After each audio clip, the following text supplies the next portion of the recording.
الرجیم بسم الله الرحمن الرحیم. دوستانو نوې ویډیو ستاسو په خدمت کې پیش کوم. هغه زما خويندې چې دا غي ودونه شوي وي او دا غي بچی نه کیږي. دا ویډیو خاص کر دا خلکو لپاره ده.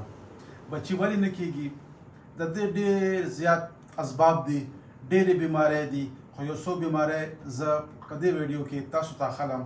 یا داسې زنانه چې دا غي په رحم کې رسولی وي، د اوبو رسولی وي، یا ټیومر وي، د غوښې رسولی پکې وي، یا ایرریګولر منسز وي، که کومه بیماري د زنانو د میاشتې راځي هغه بې ترتیبه وي، یا مطلب دا چې لیکوریا وي، د دې په وجه باندې بچی نه کیږي.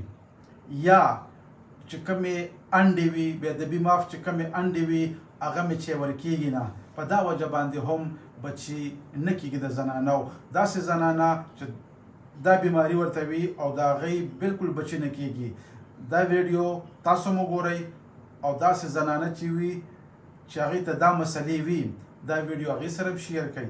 د الله په فضل باندې 40 ورځې زما علاج دی چې څنګه رسولی په زنانه کې وي او د هغې بچی نه کیږي، که هغه د اوبو وي، که هغه د غوښې وي، چې دا هر څه وي، د الله په لوی فضل باندې به د هغې بچی کیږي. 40 ورځې کورس مې دی، نمبر به ورکم ورله، نمبر باندې راسره رابطه وکړئ. خو د راتګ نه مخکې یو خبره کومه چې الټراساونډ به کوئ او د تشو متیازو ټیسټ، دا دوه ټیسټونه زه ګورم. نور د 40 ورځې کورس مې دی، بچي به انشاءالله د الله په لوی فضل تاسو ته الله درکوي. السلام علیکم ورحمة الله وبرکاته.